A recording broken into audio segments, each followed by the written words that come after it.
बड़ी खबर निकल के सामने आ रही है। लोकसभा चुनाव 2024 में एनडीए गठबंधन से लोहा लेने के लिए विपक्षी पार्टियों ने इंडिया गुट तैयार किया है। इंडिया गुट के घटक दलों के बीच घिरे सीटों का बंटवारा तय हो रहा है। इंडिया गुट की अहम पार्टियों में से एक समाजवादी पार्टी, सपा और कांग्रेस यूपी में एक साथ चुनाव लड़ने वाली है। इसके लिए दोनों पार्टियों के बीच सीट शेयरिंग को लेकर सहमति बन गई है। लोकसभा चुनाव 2024 के लिए सपा ने कांग्रेस को 17 सीटें ऑफर की है। यानी इन 17 सीटों पर कांग्रेस की साधी लड़ाई एनडीए से होगी।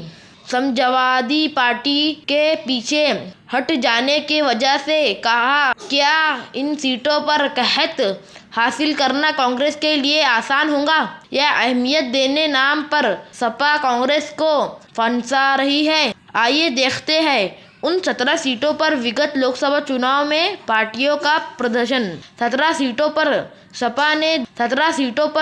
सपा ने दिया कांग्रेस को लड़ने का न्योता।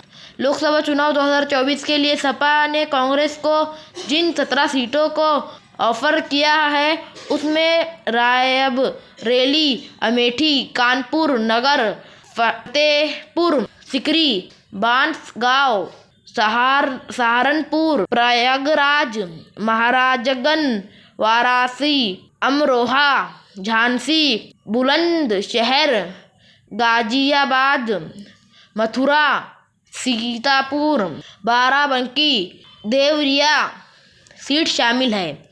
इन सीटों पर कांग्रेस के प्रदर्शन को देखा जाए तो विगत लोकसभा चुनाव में कांग्रेस केवल रायबरेली की सीट बचाने में कामयाब रही है।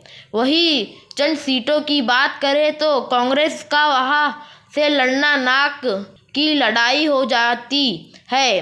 वाराणसी और अमेठी से कांग्रेस का चुनाव लड़ना एनडीए के खिलाफ वज्र की लड़ाई हो साबित होती नजर आ रही है, क्योंकि वाराणसी से खुद प्रधानमंत्री नरेंद्र मोदी चुनाव में बतौर उम्मीदवार खड़े होते हैं।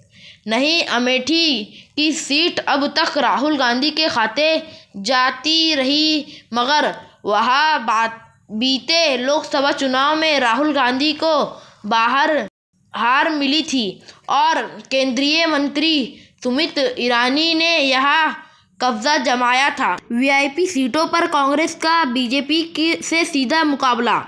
बात करें अन्य सीटों की तो बुलंदशहर बीजेपी गढ़ माना जाता रहा है। यहाँ से 2009 के लोकसभा चुनाव में सपा ने जीत हासिल की थी। नहीं तो साल 1991 से ये सीट भाजपा के पास रही है। भाजपा के कद्दावर नेता कल्याण सिंह भी बुलंदशहर सीट से सांसद रहे हैं। उसी तरह गाजियाबाद सीट भी बीते 3 लोकसभा चुनाव से बीजेपी के खाते में जाती रही है।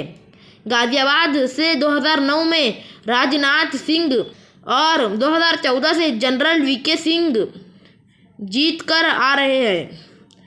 मथुरा सीट पर बीते 2 लोकसभा चुनाव में हेमा मालिनी 50% से अधिक वोटों को हासिल कर जीत रही है। बांसगांव में 3 बार और झांसी, सीतापुर, बाराबंकी, कानपुर नगर, फतेहपुर सीकरी, प्रयागराज, महाराजगंज और देवरिया उसे सीटों पर बीते 2 लोकसभा चुनाव में भाजपा चुनाव जीत रही है।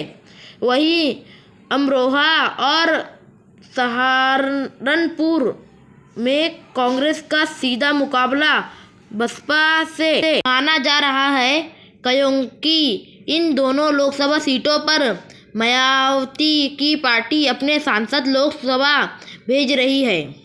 मुश्किल है कांग्रेस की लड़ाई। जिन सीटों 17 सीटों को समाजवादी पार्टी ने कांग्रेस को किया, वही कांग्रेस के लिए लड़ाई काफ़ी मुश्किल होने वाली है, क्योंकि इन सीटों पर कई वीआईपी उम्मीदवार या तो मौजूदा लोकसभा में सांसद है या पिछली लोकसभा चुनाव में अपनी पार्टियों का झंडा गाड़ चुके हैं। ऐसे में ये देखना ज़रूरी है कि सीटों पर कांग्रेस कैसे चेहरों को उतारती है।